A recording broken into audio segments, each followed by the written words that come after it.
우리가 읽을 본문 말씀은 열왕기상 2장 5절에서 9절까지 말씀 한번 자막 보시는 분들 같이 한번 읽었으면 좋겠습니다.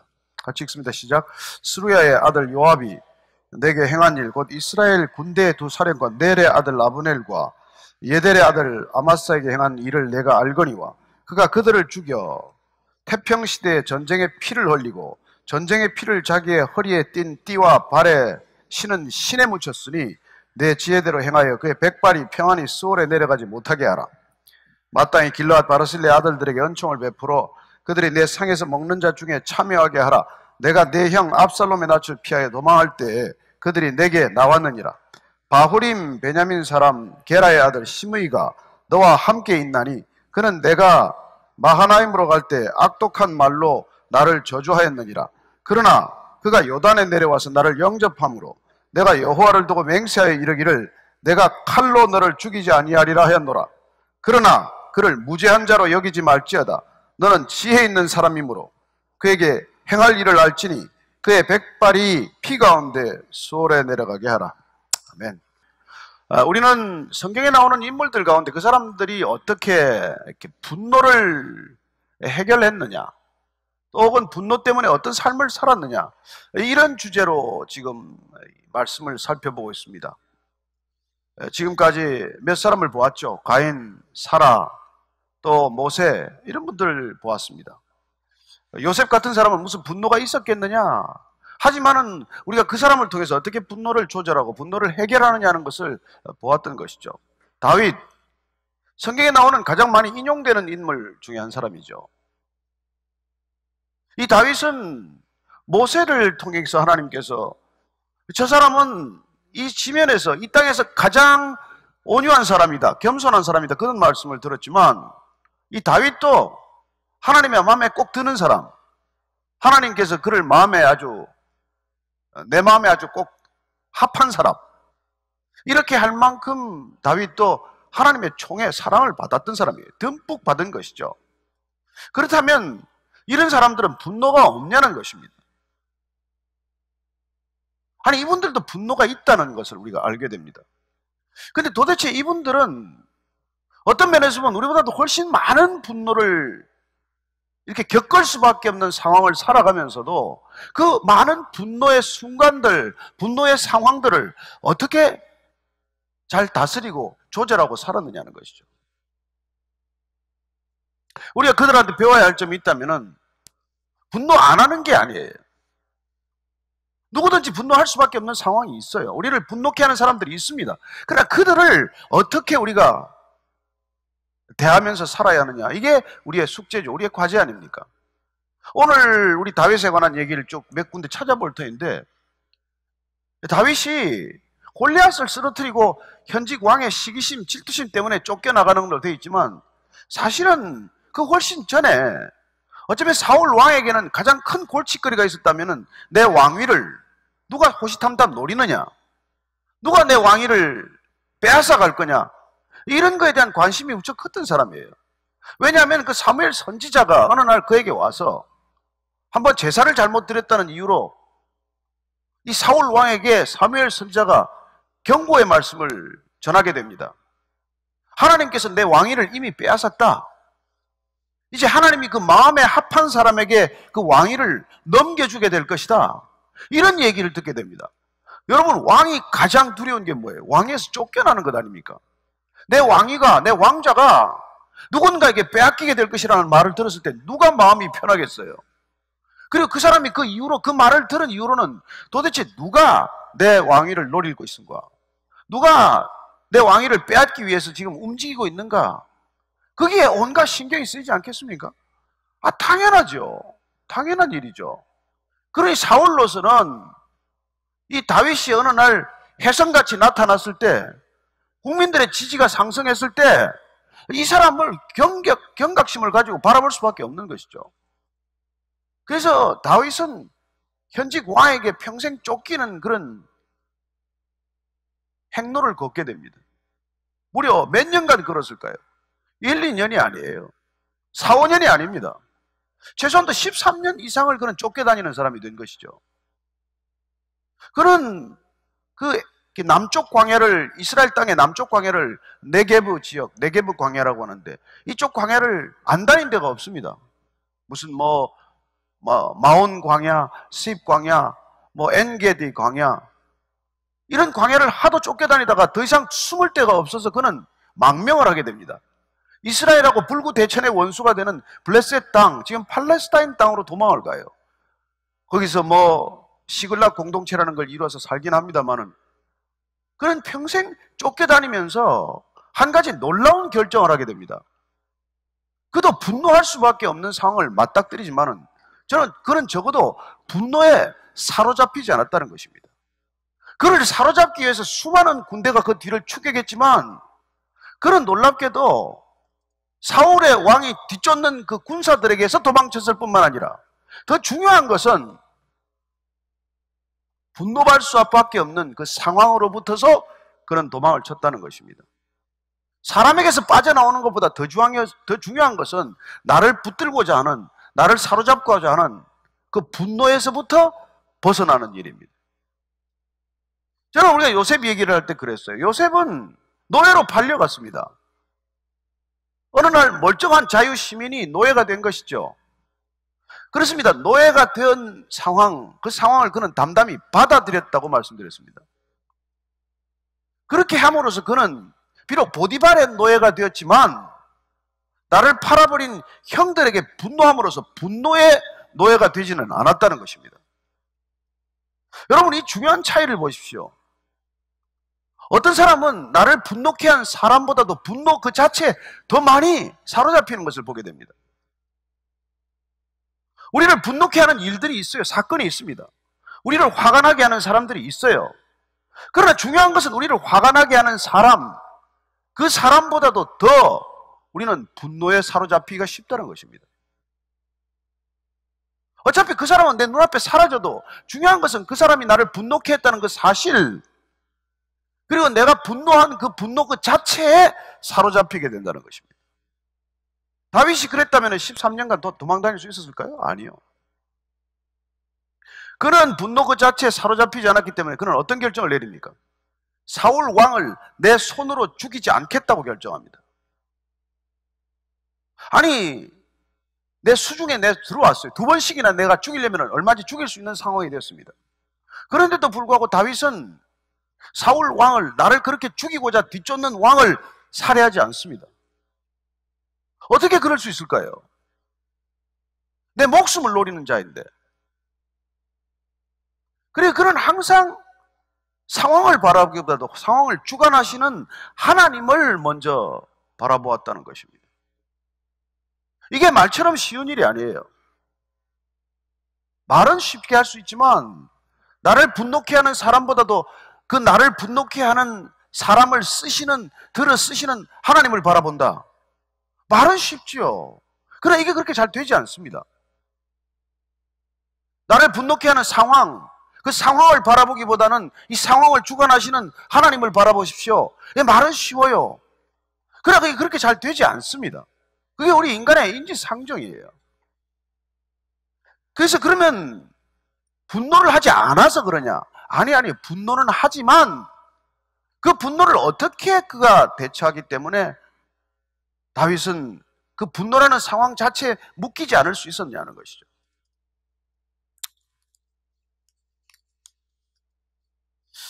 저는 이 다윗이 말이죠,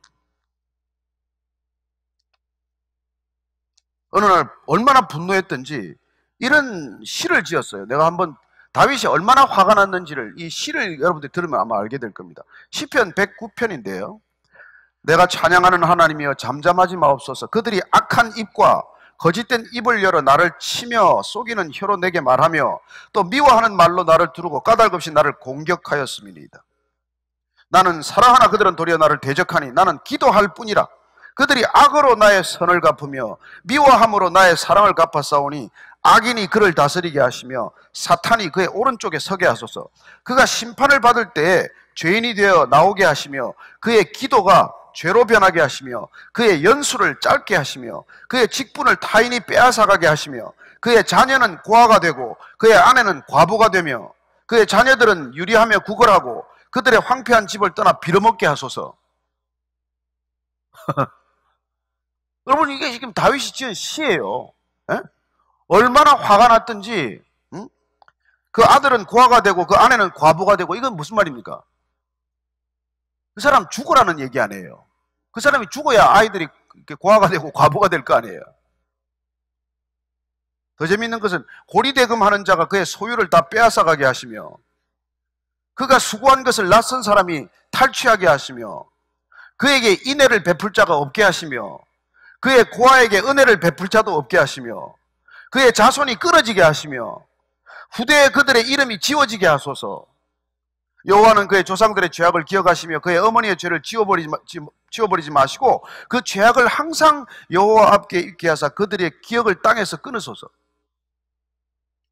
여러분, 이런 시 써본 적 있습니까? 이런 기도 해본 적 있습니까?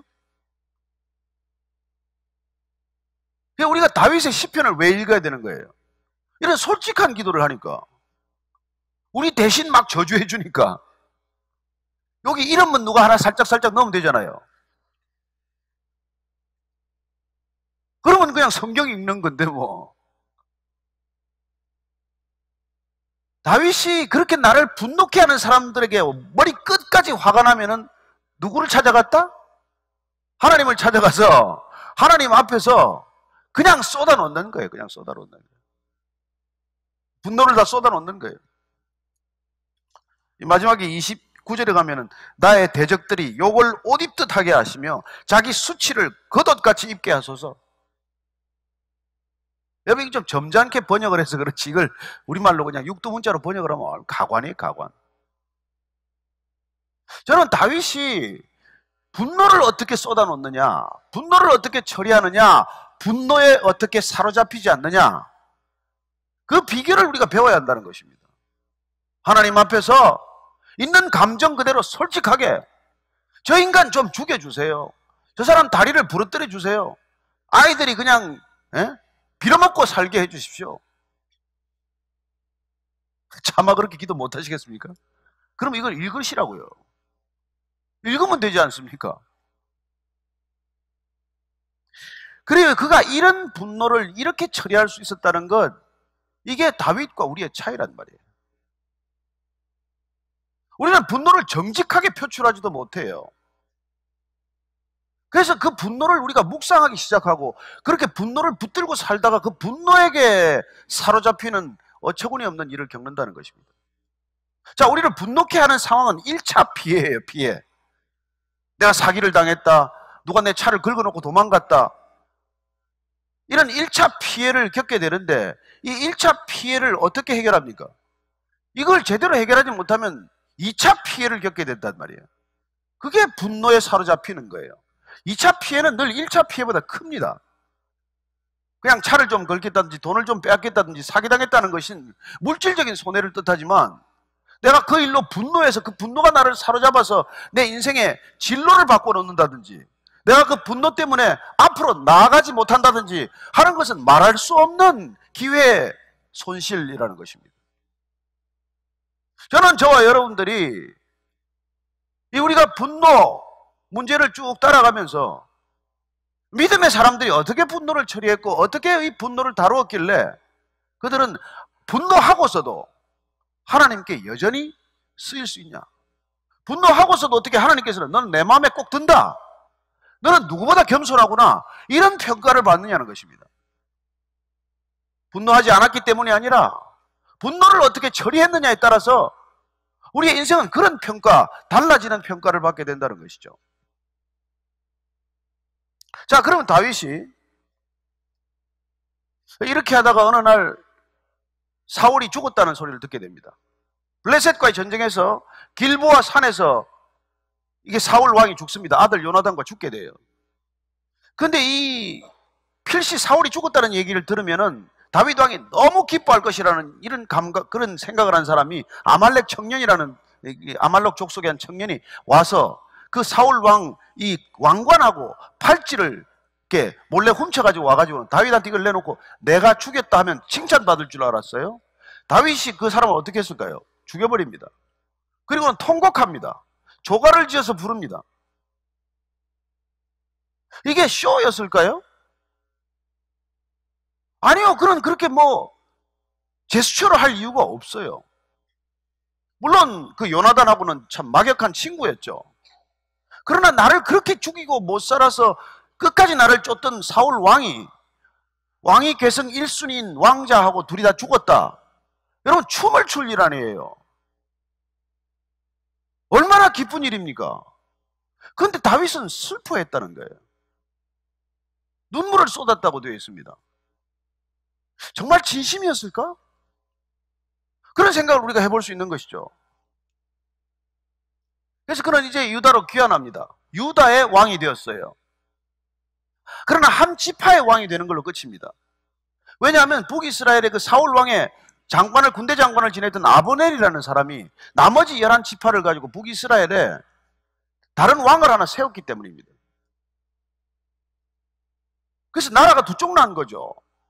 다윗은 7년 반 동안 그냥 한 지파의 왕이 됩니다. 근데 북이스라엘의 왕을 세웠던 그 아브넬이라고 하는 군대 장관이 왕하고 사이가 틀어져 가지고 다윗을 찾아와요. 그래서 내가 그 나라를 몽땅 당신한테 드리겠다. 다시 통일 이스라엘을 만들자. 얼마나 좋은 기회입니까? 다윗은 7년 반 동안 기다렸던 기회예요. 그래서 이제 일이 잘 진행이 되는데 문제는 그 전에 무슨 일이 있었냐니까 아브넬이라는 사람하고 본인 자신의 경호대장과도 마찬가지인 요압 장군하고 둘이서 굉장히 사감을 지는 일이 생겼어요. 나라가 갈등관계에 있기 때문에 둘이서 서로 청년들 데리고 와서 힘자랑을 하다가 싸움이 커져가지고 370명이나 되는 군사가 죽는 사건이 있습니다. 그때 아사엘이라는 그 동생이 죽고 말아요. 그래서 그 죽고 난 그 원한을 갚지 못해서 끙끙 앓고 있는데 마침 아브넬이 다윗한테 와서 나라를 통째로 들고 왔다는 소식을 듣고는 일이 잘 처리가 되고, 그리고 그는 다시 돌아가는데 그 돌아가는 아브넬을 불러다가 이 요압 장군이 그를 찔러 죽입니다. 여러분, 이 다 된 밥에 코를 빠뜨리는 일이고 상상할 수 없는 충격적인 사건이에요. 그때 이 위기 순간에 다윗은 요압을 나무라지 않습니다. 요압에 분노하지 않아요. 그리고는 아브넬의 죽음을 슬퍼하기 시작합니다. 그리고는 눈물을 쏟고 통곡하면서 아브넬을 위하여 또 시를 지어요. 그가 보면은, 그래서 이게 이런 애가를 지어 부릅니다. 아브넬의 죽음이 어찌하여 미련한 자의 죽음 같은가? 내 손이 결박되지 아니하였고 내 발이 착고에 채이지 아니하였거늘 불의한 자식의 앞에 엎드러짐 같이 내가 엎드려졌도다. 이런 애가를 불러서 슬퍼하는 모습을 보고 이스라엘 온 백성들이 함께 울게 됩니다. 이 다윗의 한번 이 모습이 말이죠. 보통 사람 같으면 이 일을 거르친 요압을 문책해야 마땅한 거예요. 그러나 그는 요압을 바라보지 않고 죽음을 맞은 이 아브넬의 슬픔을 바라보는 거예요. 저는 그래서 이 다윗이 광야를 전전하면서 하나님께서 무엇을 훈련시켰는지를 보게 됩니다. 분노하는 상황을 수없이 겪었지만 분노하게 하는 사람을 바라보지 않고 모든 상황을 주관하시는 하나님을 바라보는 건 훈련이에요. 관점의 훈련입니다. 무엇을 바라보느냐는 거예요. 이렇게 나를 분노케 할 때 요압을 바라보는 것이 우리 모든 사람들의 이제 분노예요. 그래서 요압을 당장 문책을 하든지 희생양으로 삼든지 그렇게 해야 민심이 수습될 거 아닙니까? 아니요, 그럼 다윗은 그렇게 하지 않았어요. 그래서 저는 우리가 모두 다 오늘 이런 걸 가지고 복잡한 얘기를 듣고 이걸 복잡하게 연습하기는 어려워요. 그러나 우리가 단순한 것 같지만은 일상 가운데서 이건 훈련되어야 하고 연습되어야 하는 삶의 태도라는 것입니다. 예컨대 아이가 컵을 깼어요. 대개 어머니는 아이를 나무랍니다. 왜요? 깨진 컵을 먼저 봤기 때문이죠. 비싸면 비쌀수록 화가 더 나는 것이죠. 그러나 컵을 깨고 당황해하는 어린아이, 어쩔 줄 모르는 아이를 먼저 보면 어떻게 됩니까? 아이를 먼저 달래게 되지 않겠어요? 컵을 먼저 보기 때문에 아이를 나무라지만 아이를 먼저 보고 나면 아이를 달래고 깨진 컵을 조용히 치우게 된단 말이에요. 그게 우리가 뭘 바라보아야 하느냐 하는 관점의 문제란 말이에요. 제가 미국에서 뭐 한 7년 이상 살면서 제가 하나 유심히 본 것 중에 하나 그래요. 내가 접촉사고를 내거나 또 접촉사고를 난 사람들을 딱 보면은 차에서 내리자마자 사람에게 다가가요. 놀라지 않으셨습니까? 안 다쳤습니까? 이것부터 이렇게 바라보는데 우리나라 사람들 내리면 차부터 먼저 봐요. 얼마나 차가 찌그러졌나? 얼마나 차가 긁혔나? 그러고는 과음을 지르기 시작을 해요. 미국 사람들은 사람을 먼저 바라보는데 우리는 차를 먼저 바라보았단 말이에요. 뭐 요즘은 그러지 않겠죠. 우리나라 사람도 많이 성숙해지고 또 뭐 이제 차도 좀 긁히는 거 좀 뭐 대범 맞은 사람도 생깁니다만은 저도 뭐 주차장에서 누가 긁어놓고 가고 그래요. 차를 보면 화가 나죠.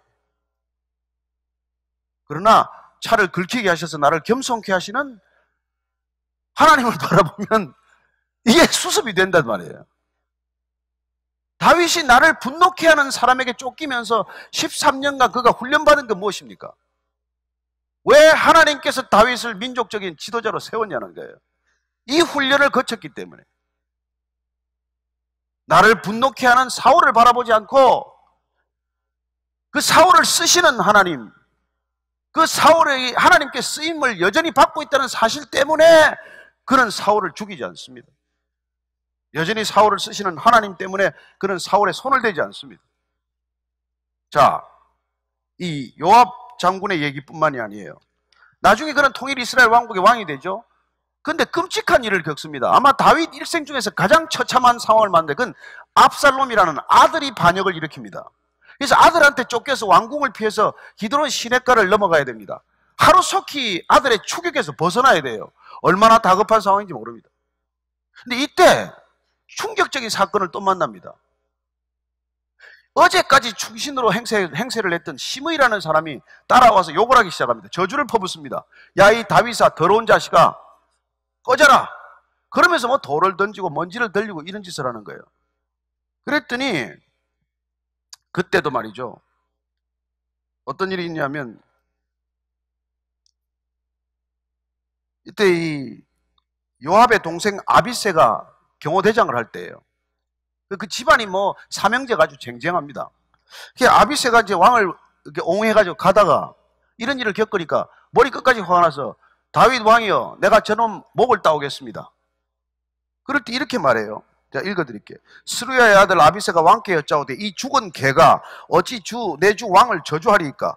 청하건대 내가 건너가서 그의 머리를 베게 하소서 하니 왕이 이르되 스루야의 아들들아, 내가 너희와 무슨 상관이 있느냐? 그가 저주하는 것은 여호와께서 그에게 다윗을 저주하라 하심이니 내가 어찌 그리하였느냐 할 자가 누구겠느냐 하고, 또 다윗이 아비새와 모든 신하들에게 이르되 내 몸에서 난 아들도 내 생명을 헤아려 하거든 하물며 이 베냐민 사람이랴. 여호와께서 그에게 명령하신 것이니 그가 저주하게 버려두라.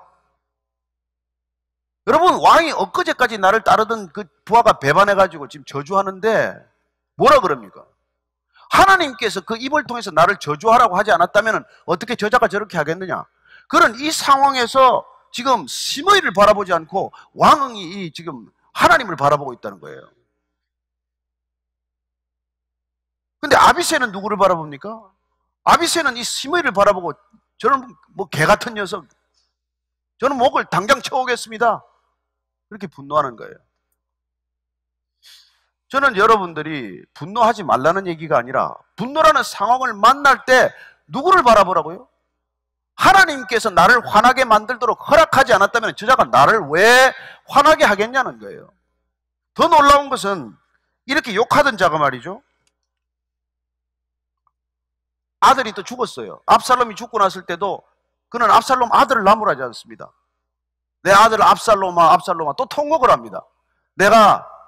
너 대신 내가 죽었어야 되는데, 이런 통곡을 해요. 하여튼 그리고 왕궁으로 귀환하는데 이 시므이라는 작자가 또 나타납니다. 어제까지 또 충신하다가 배신하고 저주하고 욕을 퍼붓던 자가 다시 나타나가지고 이렇게 말합니다.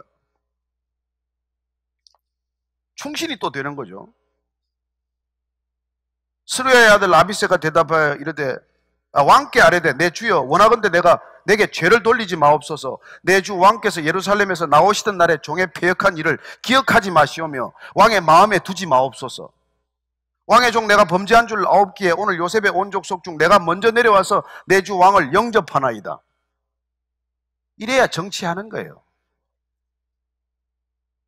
아니 이제 돌아왔는데 또 그 왕 앞에 가가지고 이런 말을 하는 거예요.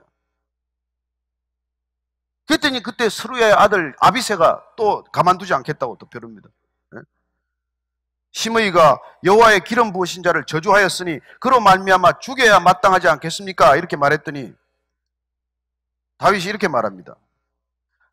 오늘 어찌하여 이스라엘 가운데서 사람을 죽이겠느냐? 내가 오늘 이스라엘의 왕이 된 것을 내가 알지 못하리요 하고 왕이 시므이에게 이르되 내가 죽지 아니하리라 하고 그에게 맹세하니라. 다시 하나님께서 나를 왕으로 복귀시켰는데 이렇게 좋은 날에 내가 왜 사람을 죽이냐? 그는 다시 하나님께서 자기를 왕으로 복귀시킨 그걸 지금 기뻐하는 것에 택한단 말이에요. 여러분, 그 살려두고 싶겠습니까? 근데 내가 너를 죽이지 않겠다고 약속하는 거예요. 놀랍지 않습니까? 이 얘기가 여기서 끝나면 제가 오늘 설교를 이 주제로 안 삼았을 거예요. 이 얘기가 여기서 끝이 나지 않아요.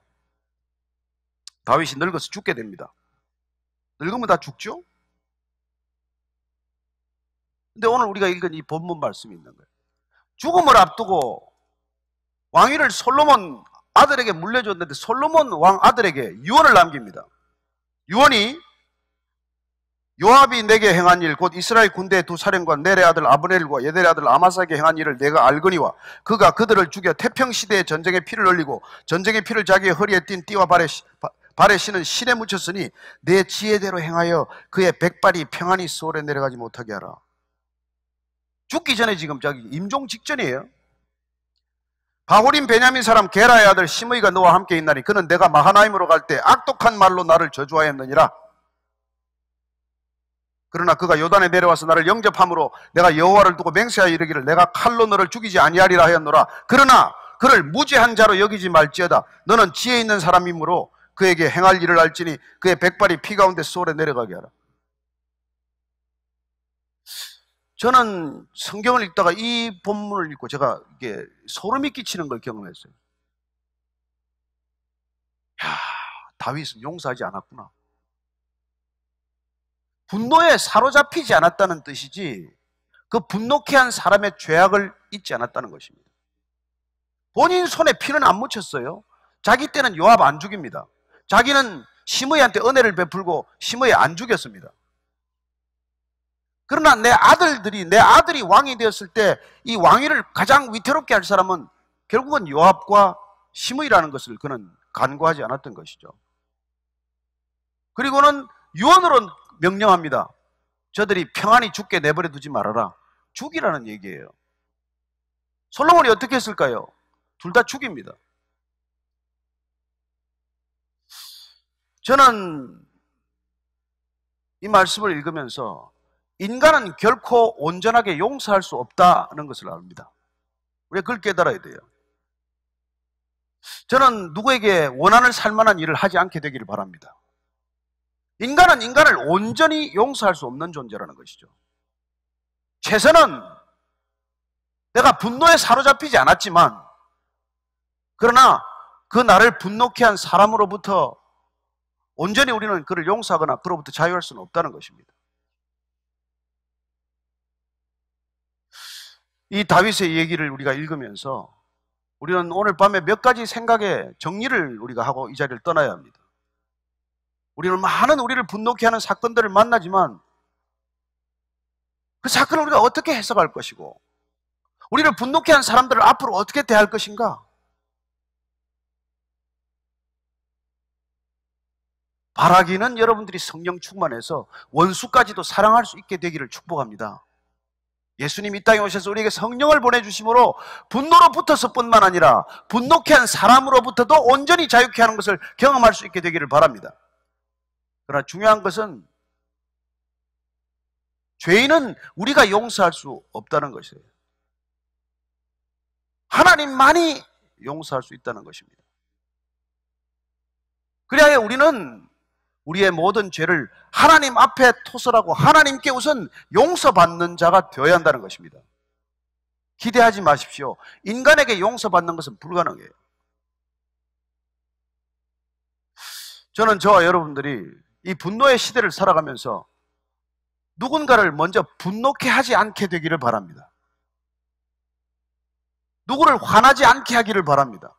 할 수만 있다 그러면 화평하게 되기를 바랍니다. 그러나 만약에 여러분들이 누군가를 분노케 했다면 하나님 앞에 전심으로 이 일을 토설해야 합니다. 그리고 여러분들이 먼저, 저와 여러분이 하나님께 용서받아야 합니다. 저는 이 다윗의 얘기를 읽으면서 우리 인간이 쓰일 수 있는 한계, 용서할 수 있는 한계, 그 한계를 바라보게 되는 것이죠. 저와 여러분들이 앞으로 계속해서 누군가의 분노를 쳐다보게 되겠지만, 그러나 우리가 하나님의 일을 감당한다는 것은 온전한 자유인이 아니라 어떻게 보면 분노로부터 자유할 수 있는 한도까지, 우리가 분노에 사로잡히지 않는 범위에까지 하나님께서 우리를 쓰실 것입니다. 저와 여러분들이 하나님의 일을 감당하기를 원한다면 분노에 사로잡히지 않고 분노의 노예가 되지 않고 분노로부터 자유할 수 있으되, 그러나 우리가 신이 아닌 이상 우리 자신이 그를 온전히 용서해야 한다는 강박관념에 사로잡히지 않게 되기를 바랍니다. 나는 왜 저 사람이 용서가 안 되나? 아니요, 분노에 사로잡히지 않는 것으로 족하게 되기를 바랍니다. 오늘 이 얘기를 들으면서 여러분들이 이 말씀 가운데 많은 사람들의 얼굴이 오락가락할 것이라고 생각이 됩니다. 복잡한 생각들이 있겠지만, 그러나 저는 여러분들이 그 사람에게 결코 사로잡히지 않고 2차 피해를 늘리지 않고 3차, 4차 피해를 일으키지 않고, 그리하여 분노의 파도를, 분노의 이 열매로부터 자유할 수 있는 저와 여러분이 되기를 축복합니다. 그때 하나님께서는 우리를 여전히 미약한 인간이고 부족한 인간이지만 하나님의 사람으로 쓸 수 있다고 믿기 때문입니다.